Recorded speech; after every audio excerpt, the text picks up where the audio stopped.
Welcome to Through the Word, leading you on a journey through the entire Bible, one chapter at a time. Today, Chris Langham leads us through the book of Ecclesiastes. Now to Pastor Chris.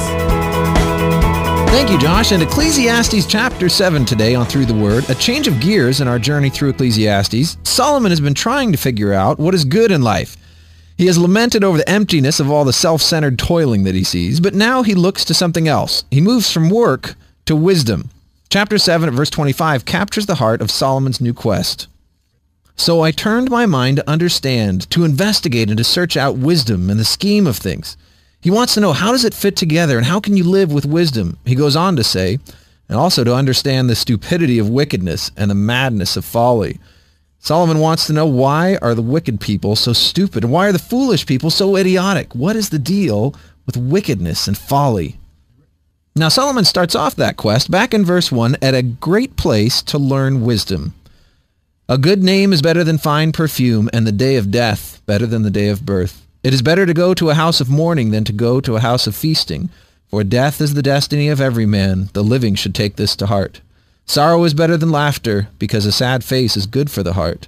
The heart of the wise is in the house of mourning, but the heart of fools in the house of pleasure. Where do you go to learn wisdom? Go to a funeral, Solomon says, or spend the day at the cemetery. To get real wisdom for life, you have to get honest about death. Skipping ahead a little bit, Solomon goes on to say, do not say, why were the old days better than these? For it is not wise to ask such questions. Solomon says, life and death are real, but you only have today to live. Don't look back to the good old days. Don't live in the past. Live today. If it is good or bad or restful or hardworking, life is happening now. Live it. And then moving on to verse 13.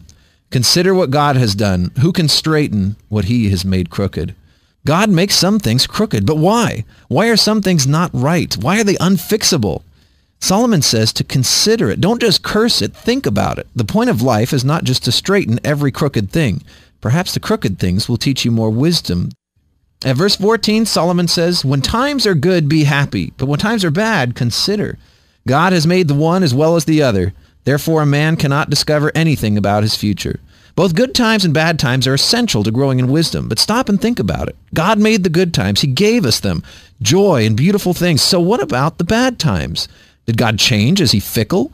Or could God have a bigger plan?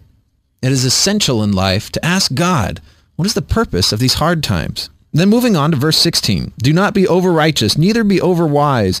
Why destroy yourself? Legalism is bad, he said. Don't be over-righteous. Now, the danger is not genuine righteousness, but self-righteousness. And he says, don't be over-wise. He warns us against intellectualism. Wisdom is good, but it's not the main thing. Knowledge, like money, makes a great servant, but a cruel master. Do not be over-wicked. Do not be a fool. Why die before your time? It is good to grasp the one and not let go of the other.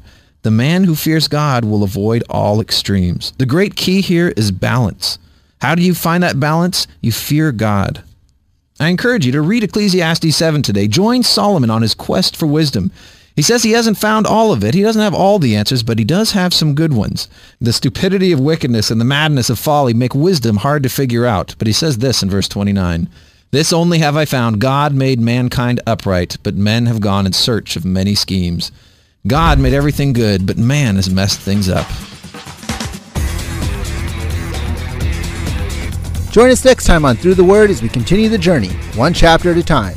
Start your own journey through the Bible with our web and mobile apps at throughtheword.org. Our apps are free and free to share, so tell your friends and take the journey together. Chris Langham is the founder of Through the Word Ministries in Diamond Head, Mississippi. You can find information and links for all of our teachers on the website. And remember, faith comes by hearing, and hearing through the Word.